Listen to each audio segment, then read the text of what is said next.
about half the Pueblos here. Of course, the Navajo Nation also spent a lot of time with the Akchin tribe out in Arizona.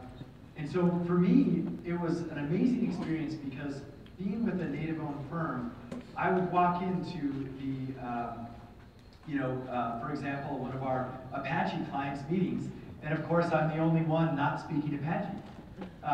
And I would sit through all of the council meetings and just soak it all in, observe what I was seeing, a practice of governance that in some cases had been going on since time immemorial.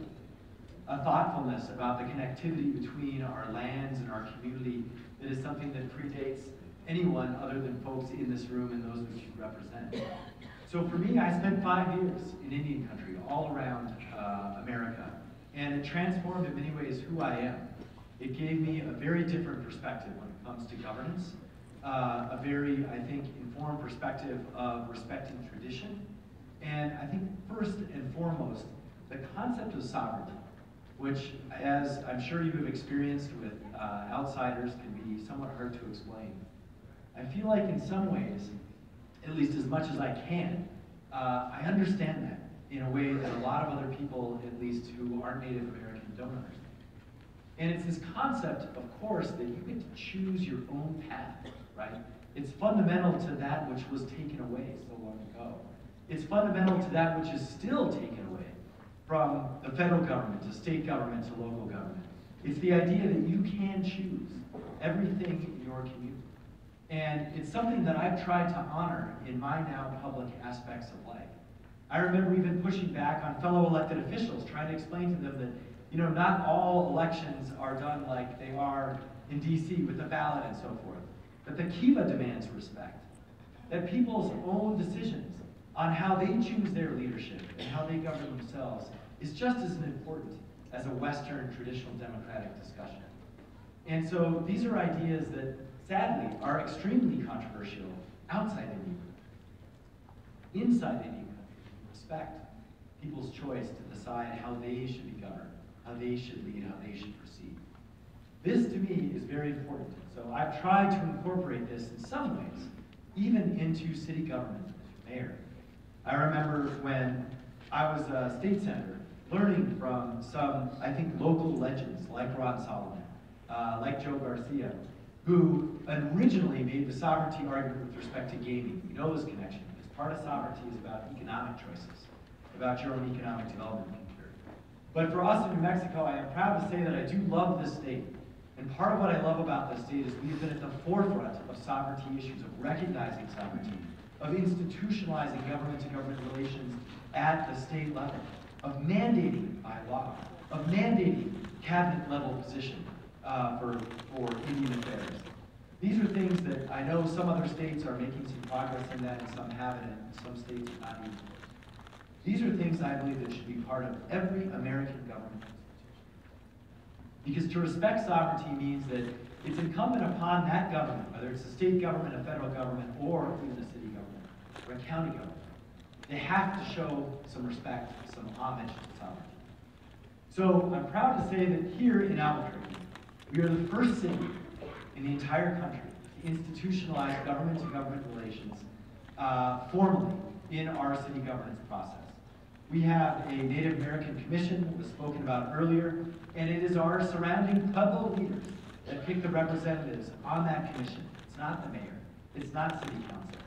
And I can't tell you how many times I argued with city council and said, they said, well, who's going to provide oversight, and who's going to make sure that this person is confirmed and approved?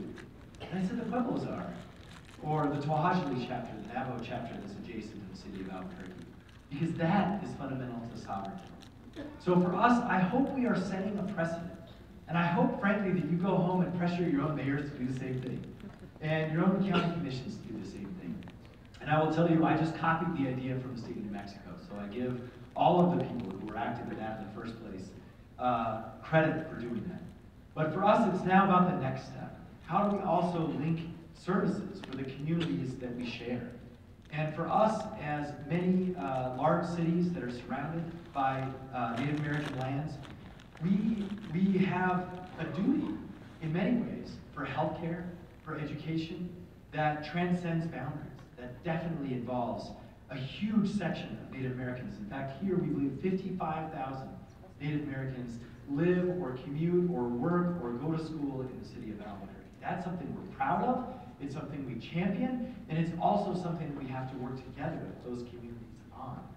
And so for us, this is part of fundamentally who we are. I like to remind people that in this city, and I think in this state as well, almost everyone here knows, one, we have a deep tradition when it comes to our Hispanic heritage, but we also have a much deeper tradition that goes back time immemorial to our Native American tradition. And we're proud of that, and we celebrate that, and we champion it. And we means all of us.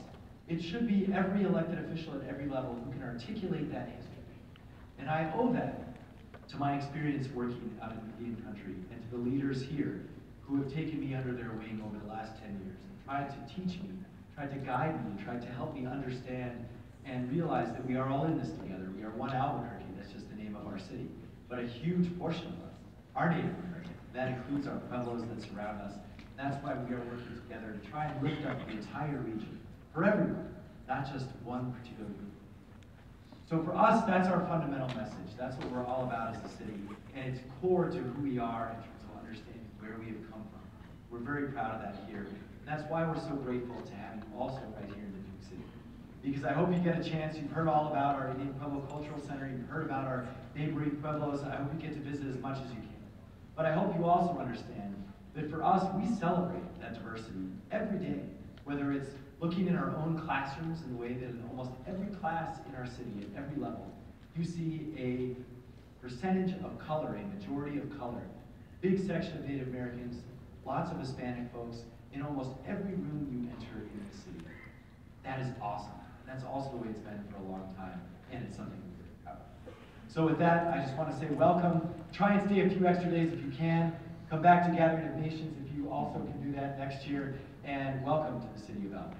Thank you.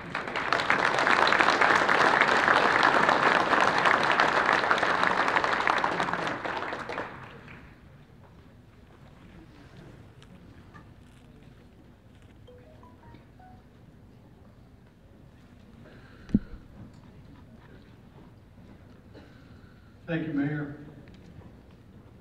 Our next speaker this afternoon is Lynn Trujillo. You just heard the mayor introduce her. Cabinet Secretary of